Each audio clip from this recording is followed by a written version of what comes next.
The Punisher is Netflix's newest Marvel TV show. It stars Jon Bernthal as the Punisher. We got to see a little bit of the Punisher character in Daredevil Season 2, and this picks up right after that. You start the series with Frank Castle is doing away with the Punisher. He's accomplished everything he needs to do. He got revenge for everybody who has done him wrong, who killed his family and everything. He throws away his Punisher vest. He's like, I'm done. And he's just trying to live life. And it's hard for him. He's got post-traumatic stress from his time in the military. He has a lot of issues because of his losing his family. And, you know, he just doesn't cope well with people. And he's just trying to live what little of a life that he has, and then stuff starts happening and he gets brought back into the fold. There's this hacker side character called Micro who ends up bringing him back in. He's having kind of the same issue. The government has done him wrong and he's had to go into hiding, and him and the Punisher team up, and then the Punisher finds out, oh, there's more people that were the cause of what happened to my wife and children. So he has to get revenge again. And guys, this show is freaking fantastic. If you love the Netflix shows, you are going to love The Punisher. I loved The Punisher in Daredevil Season 2. He was one of the best characters in that show. And Jon Bernthal is the Punisher for me now. Those Punisher movies were okay, but this is by far the best that Punisher has been on screen.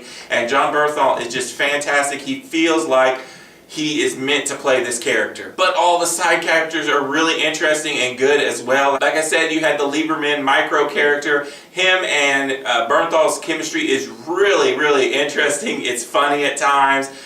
They don't trust each other at first, but they build a relationship towards the end of the season. Then you have this Madami character. She's working for Homeland Security. It was interesting learning about the corruption that's going on in the CIA and Homeland Security and all these different government agencies through her eyes. And she was a great badass female character that you really grow to care about. Really, everybody in the show is fantastic. All of the evil characters are good. Even Micro's family is really interesting, and when they need to bring the emotion, they bring it, and you care about them. I didn't find anything wrong with any of the acting in this show. I was surprised that the show's not non-stop action, which I don't really need non-stop action. If the show is good, it's going to be good.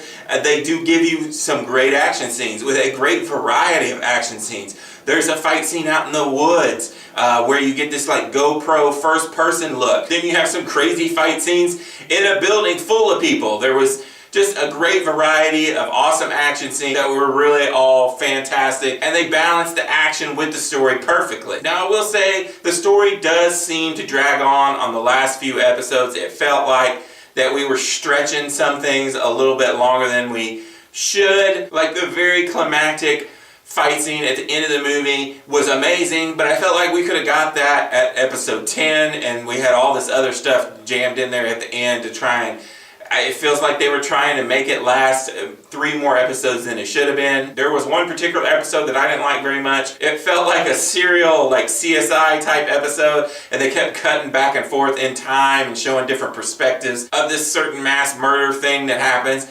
And I didn't really care for that episode. I felt like we didn't really need that episode at all. I will say there is this character that is kind of like a terrorist and goes kind of crazy, and it involves post-traumatic stress. And some people, I think, felt very off-putting by this. This movie is very gory, very violent, but it does go into issues like post-traumatic stress, and I feel like it handles them really well. It shows you how hard that can be for someone. But I could also see how people didn't like this character. And really, when you look back at the whole season, this character's purpose is kind of wasted and not really needed. You could have cut this character and all his storylines completely out of the show, and I don't really think it would have affected it that much.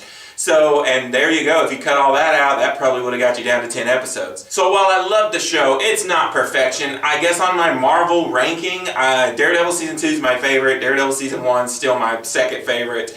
I put Punisher third. It's really, really freaking good. And then, of course, I'd have Defenders, Jessica Jones, Luke Cage, and then the very below average Iron Fist. But for me, the Marvel TV shows are a million times better than anything else comic book related on television right now. I'm enjoying them. I'm a little scared of what's going to happen once Disney pulls them off and puts them on their streaming service.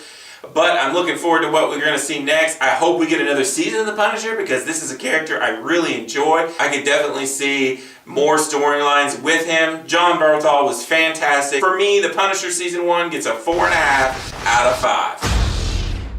Hey, thanks for watching this video. If you want to stay up to date with all my reviews and reactions, hit the subscribe button. While you're at it, hit the like button on this video. Comment down below. Some of my last videos should magically appear here. Click those. Until next time, this is Rainy Cage. Peace out.